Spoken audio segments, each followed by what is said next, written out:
Hey people, welcome to my top 25 mystery/thriller animes list. Just a quick message I would like to stress out to everyone. This is my own personal recommendation list of mystery/thriller anime I highly suggest you guys try out, and if I miss anything out, please don't take it personally or assume I hate it, because the chances are likely that I've never watched the show you are talking about, or I just have other plans to put the mentioned anime on another list that's more suitable for it. So, let's roll on this list. Death Note is quite the popular turn to thriller mystery anime for many people. I was hesitant at first putting Death Note on this list, given how most of you that watched this have most likely have already seen it. However, Death Note is still worth mentioning it, given how unique the concept is. So we pretty much have a battle between the two geniuses, Light, the main protagonist, who discovers the Death Notebook, where he can kill anyone, and in this case, criminals, within a flick of a pen in any way he wants. Then we have the antagonist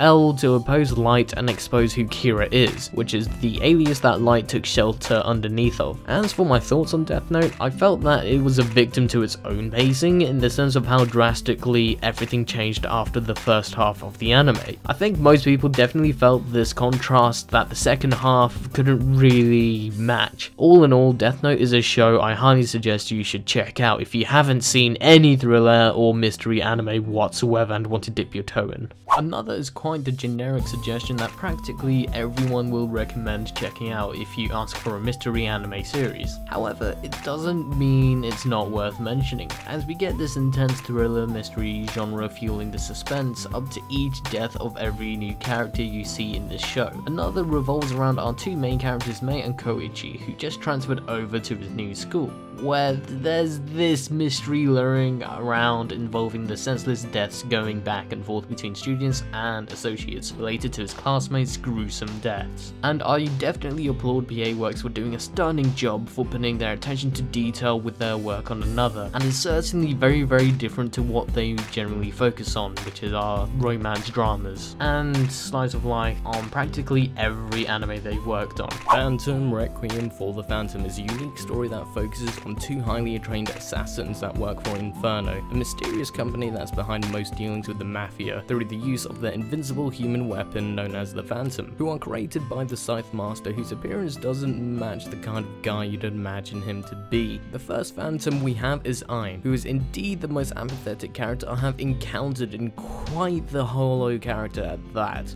We then have our new guy Zwei, the second Phantom in training, which is the perspective that you'll be observing the life of an assassin from start to finish. He pretty much starts off as a clueless victim with no recollection of any memories whatsoever, so the series pretty much focuses on the upbringing of an assassin from training all the way to a unique Phantom. And along the way, Zwei himself craves to obtain his memory back, just like any other Amnesia character, which doesn't annoyingly get dragged throughout the whole series. The thriller aspect plays a much greater role once you get past the first few episodes, and especially when each arc comes to an end, you definitely get that urge to watch the next episode regardless of time. The action as well doesn't disappoint at all whatsoever, given the scale of accomplishment that both Phantoms achieve in the mission, as well as showing how killing a horde of people is easy as breathing, as they make it look like. So definitely try it out if you're looking for something a little dark, and if you're looking for a show that likes to change drastically here and there, then Phantom Requiem for the Phantom should please you in that aspect, except the very last arc, in my honest opinion. You'll know when you get there. Ghost Hunt was one of the few anime that I preferred to watch in dub, which comes to quite a surprise, as I generally tend to lean more towards sub over dub. As you can tell by the title of the show, we pretty much follow the story through the eyes of Mai, who starts off as a normal high school until she encounters Naru, the narcissistic know-it-all that keeps a level head. He runs the Shibuya Psychic Research Facility. In short, he's a ghost hunter, and along the way after the first case, we are introduced to several characters whose looks are quite deceiving. Hosho Takigawa, the monk, Masako, a spirit medium, John Brown, an Australian Catholic priest, and last but not least,